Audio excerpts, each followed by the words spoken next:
We're not looking for one killer. There goes the neighborhood. We're looking for two. How more children could die? There's no room for mistakes. Whoever killed him is still out there. We need to get this right. Coroner, Thursdays at 8 on CBC and CBC Gem. Dr. Jenny Cooper is a coroner who investigates suspicious and unnatural and sudden deaths in Toronto, the city of Toronto. She's fierce and quick-witted and a single mother with secrets of her own to unearth.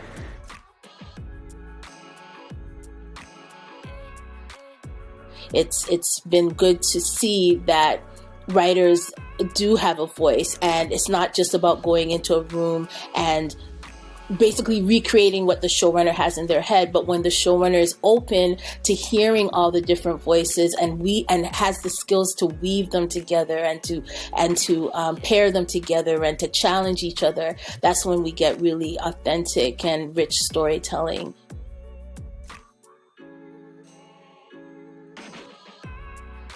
People are really wanting to be very, very careful about what they say and, you know, what's being explored, what's being said. There's a lot of last week's episode, a black kid got put into a cop car, and people were like, we had a lot of discussions about that, because it's like, what is that image going to represent? What is that? How's that going to make people feel?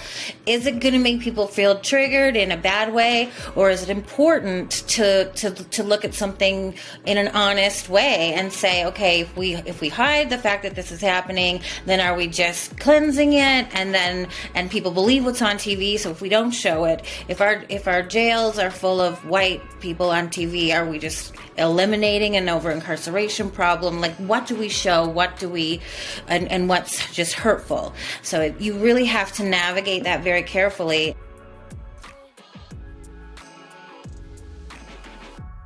People are going to finally see themselves represented on TV, and not only see themselves represented on TV, but see themselves written by members of the community for characters who are members of that community. And it's very different than just kind of, white writers writing for everybody. Well, that's the thing, though. You know, if you walk around the streets of Toronto, you walk around Vancouver, or any of the major cities, it's very diverse. And, you know, especially myself, when I moved from Jamaica and I moved to Vancouver, for example, we have a black community there, but it's not the largest black community. But frankly, I was mixed. We were with everyone, whether you be East Indian, whether you were white, whether you be this. And so it's great to see that reflected on screen. The interesting thing also is when you look at the ways that we build story. Like, for instance, when there's stories that we need to know more about, when there's more specifics of a character that we may not have all of the answers within the room, then things like having consultants or having guests who will be able to come in and say, really, you know, something that we may take for granted. We do not want to take those things for granted. How let's say, for instance, how do different women of Islamic faith, those who wear hijab, how do some wear hijab? How do others wear hijab? Like, really, and really being specific about that, so it's not just looked at as, as really like blanket ways of looking at humans and at characters.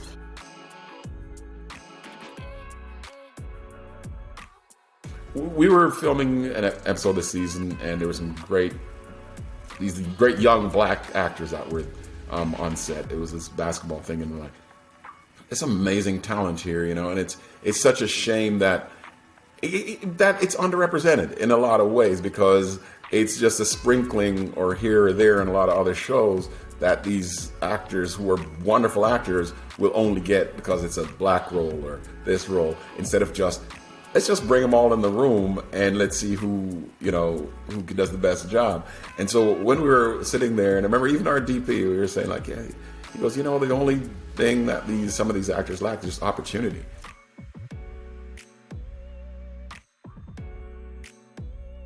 Oh, it's happened on so many occasions. One of my more fun experiences, we were doing that scene where we were at the barn, and there's a Jamaican actor that was here, an older guy, and we were just going off in patois and saying, "Hey, wagwan," and then just messing with it a little bit.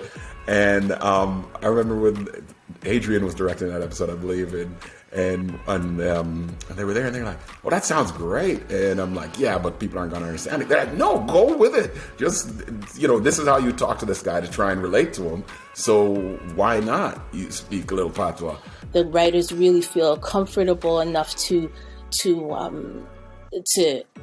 explore, both themselves, what's important to us, what's inspiring us, what is angering us, what we want to speak out against or speak up for, whether it's gender or sexuality or race or a community or a city, right? All of those things are important to us to represent in a way that's entertaining as well as enlightening.